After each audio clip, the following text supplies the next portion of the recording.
अस्सलाम वालेकुम वरहमतुल्लाहि वबरकातुहू। दोस्तों, आज का हमारा टॉपिक है केमियोस्मोटिक हाइपोथेसिस ऑफ एटीपी प्रोडक्शन।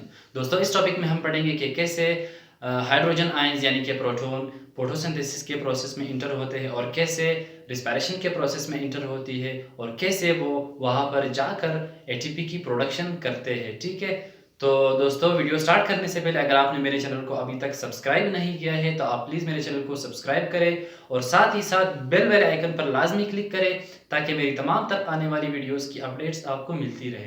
तो आइए दोस्तों, स्टार्ट करते हैं आज का टॉपिक। दोस्तों, सबसे पहले केमियोस्मोटिक हाइपोथेसिस यानी पीटर डी मिशेल ने दिया हुआ है ये हाइपोथेसिस। पीटर डी मिशेल नाम याद रखें। ठीक है, सबसे पहले केमियोस्मोटिक प्रोसेस हाइड्रोजन आयंस यानी कि प्रोटॉन से स्टार्ट होता है। जब हाइड्रोजन आयंस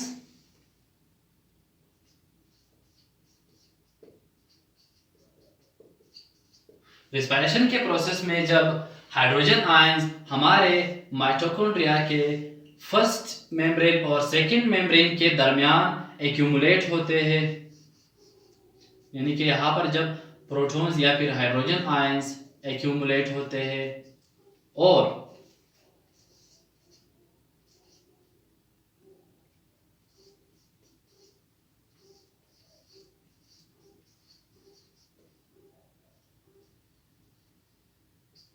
और जब फोटोसिंथेसिस के प्रोसेस में जब यही हाइड्रोजन आयंस या फिर यही प्रोटॉन्स हमारे क्लोरोफिल के अंदर थायलाकोइड मेम्ब्रेन के अंदर क्लोरोप्लास्ट में जब ल्यूमेन में एक्यूमुलेट होते हैं तो वहां पर भी एटीपी प्रोडक्शन होता है। तो देख लीजिए दोस्तों, जब हमारे क्लोरोप्लास्ट के अंदर, this is the second layer of chloroplast, यानी कि जब यहां पर these आर complexes, यानी कि इस ल्यूमेन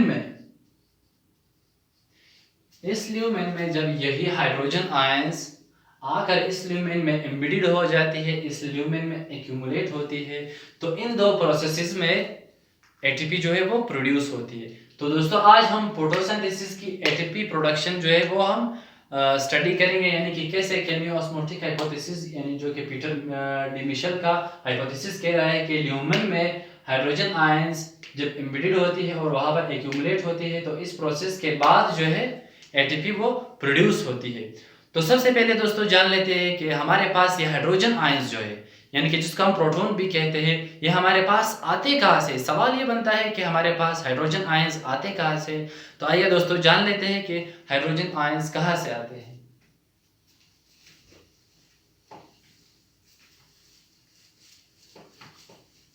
फोटोसिंथेसिस का प्रोसेस सबसे पहले जब स्टार्ट होता है,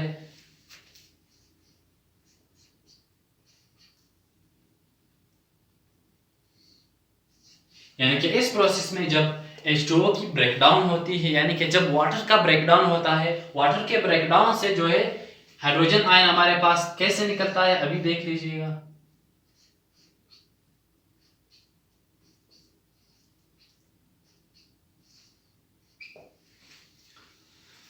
दोस्तों, इस प्रोसेस में सबसे पहले जब वाटर की ब्रेकडाउन होती है तो हमारे पास सबसे पहले हाइड्रोजन आयंस यानी कि प्रोटॉन्स बाय प्रोडक्ट में आता है, इलेक्ट्रॉन्स बाय प्रोडक्ट में हमारे पास आती है और ऑक्सीजन बाय प्रोडक्ट में आता है। इलेक्ट्रॉन और ऑक्सीजन को हम इस प्रोसेस में यानी कि आज के टॉपिक में यूज नहीं करेंगे। आज के टॉपिक में हमने यूज करना है हाइड्रोजन आयंस को यानी कि प्रोटॉन्स को। अब सवाल ये है कि इलेक्ट्रॉन्स कहाँ चले जाते हैं और ऑक्सीजन कहाँ पर चला जाता है। इलेक्ट्रॉन्स जो है वो फोटो सिस्टम 1 से जब सनलाइट इसके ऊपर लगती है तो ये वहां से एक्साइटेड हो जाता है और अपने कम्प्लेक्सेस में वो जाता है और प्रोसेस को पूरा करता है। और ये ऑक्सीजन जो है वो लास्ट में वाटर के साथ हाइड्रोजन के साथ मिलकर वाटर का मॉलिक्यूल बनाता है। ठीक है, तो दोस्तों आइए आप अपने टॉपिक की तरफ। आज जो है हम हाइड्रोजन आयंस के बारे में पढ़ेंगे। दोस्तों देखिए इस प्रोसेस को।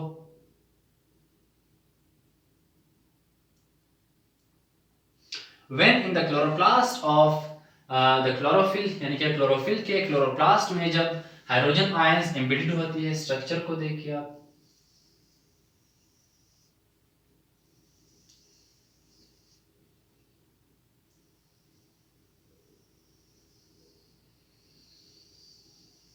and this is the second layer of chloroplast.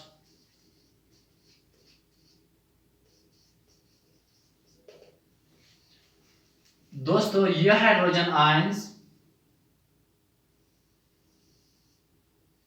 Chloroplast के ल्यूमेन में एक्यूमुलेट होती है। अब दोस्तों एटीपी की प्रोडक्शन किस तरह पर होती है यहाँ पे, यानी कि यहाँ पर एटीपी की प्रोडक्शन इस तरह होती है कि यहाँ पर दो टाइप के कॉम्प्लेक्सेस मौजूद है हमारे पास। स्ट्रक्चर ड्रा करने के बाद मैं आपको समझाता हूँ कि कॉम्प्लेक्सेस कौन कौन से है और कैसे।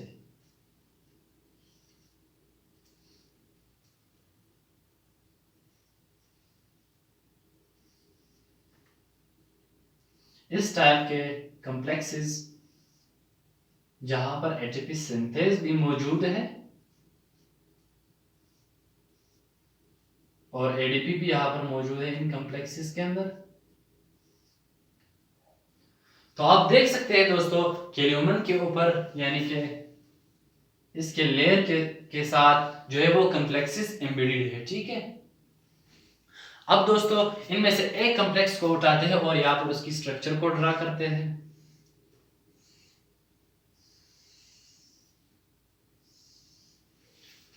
दोस्तों ये हमारे पास कॉम्प्लेक्स है, आप देख सकते हैं। इस कॉम्प्लेक्स को साइंटिस्ट ने यानी कि पीटर डी मिशेल ने दो हिस्सों में तकसीम किया है। नंबर फर्स्ट हिस्से को उसने नाम दिया है F0 और सेकंड हिस्से को उसने नाम दिया है F1 कॉम्प्लेक्स और F0 कॉम्प्लेक्स। अब ये कॉम्प्लेक्स जो है ये एक शक्कर की तरह काम करता है, यानी कि हाइड्रोजन आयंस को ल्यूमेन से चूसता है और इसको बाहर निकालता है जब तक अंदर और बाहर की ग्रेडियंट्स लेवल पूरी नहीं होती। तो आइए देखते हैं दोस्तों। सबसे पहले जब हाइड्रोजन आयन क्लोरोप्लास्ट के ल्यूमेन में जब आती है, यहाँ पर बहुत ही तादाद में प्रोटॉन्स यानी कि हाइड्रोजन आयंस एक्यूमुलेट होते हैं, यहाँ पर जमा होते हैं। यहाँ पर जमा होने के बाद दोस्तों हमें मालूम है कि जिस जगह पर हाइड्रोजन प्लस यानी कि प्रोटॉन्स की तादाद ज्यादा होती है वहां पर पेच का लेवल जो है वो कम होता है, यानी कि एसिडिटी बढ़ती है दोस्तों। तो इस ल्यूमेन में एसिडिक कैरेक्टर ज्यादा मौजूद है, ठीक है। ये ल्यूमेन जो है वो एसिडिक है, यानी कि इस हद तक एसिडिक है कि इसका पीएच जो है वो 5 है, 5 पीएच, यानी कि 7 से जब कम हो दोस्तों हमें मालूम है कि वो पीएच जो है वो फिर एसिडिक प्रॉपर्टीज शो करती है। तो दोस्तों ल्यूमेन का पीएच जो है अभी 5 है और आउटर यानी कि क्लोरोप्लास्ट से जो कि क्लोरोफिल का जो अंदर मैट्रिक्स है वहां का पीएच 7 है, यानी कि फिजिकल पीएच जो कि जिसको हम न्यूट्रल भी कहते हैं, यानी इसके मुकाबले में जो है ये बेसिक पीएच है, ठीक है। तो बाहर का पीएच जो है वो ल्यूमेन के पीएच के मुकाबले में बेसिक है। अब इन प्रोटॉन्स को बाहर निकलना होगा ताकि बाहर और अंदर के पीएच जो है वो बराबर हो जाए। अब ये काम जो है ये यही F0 कॉम्प्लेक्स और F1 कॉम्प्लेक्स करता है, यानी कि मैंने पहले कहा था कि ये जो है एक शक्कर का काम भी करता है। और दोस्तों एक बात याद रखिए कि इसके अंदर ADP के मॉलिक्यूल्स मौजूद होते हैं और साथ साथ PI यानी कि जिसको हम इनऑर्गेनिक फॉस्फेट कहते हैं ये भी मौजूद होता है। अब इन दोनों के कॉम्बिनेशन के लिए जो है वो हाइड्रोजन आयंस यानी कि प्रोटॉन की जरूरत होती है। अब प्रोटॉन की जरूरत यहां से पूरी होगी, एटीपी भी बाहर निकलेगा, अंदर का पीएच भी मेंटेन हो जाएगा, बाहर का पीएच भी मेंटेन हो जाएगा और एटीपी भी प्रोड्यूस हो जाएगी। तो दोस्तों सबसे पहले जब हाइड्रोजन आयन F0 कॉम्प्लेक्स में इंटर होता है, F0 कॉम्प्लेक्स से जब दोस्तों यहां पर हम करते हैं इस प्रोसेस को, ये थोड़ा सा बड़ा है, आप इसको आसानी से देख लेंगे।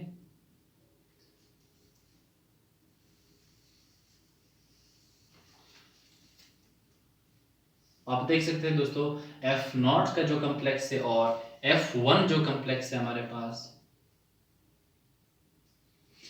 दोस्तों सबसे पहले जब ये हाइड्रोजन आयन यहां से इंटर होता है तो दोस्तों F1 कम्प्लेक्स में ADP के मॉलिक्यूल्स मौजूद होते हैं और साथ साथ इनऑर्गेनिक फॉस्फेट के मॉलिक्यूल्स भी मौजूद होते हैं।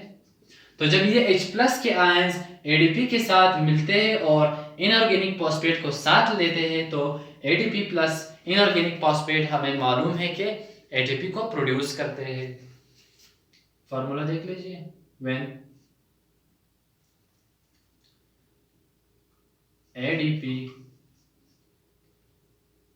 plus inorganic phosphate in the presence of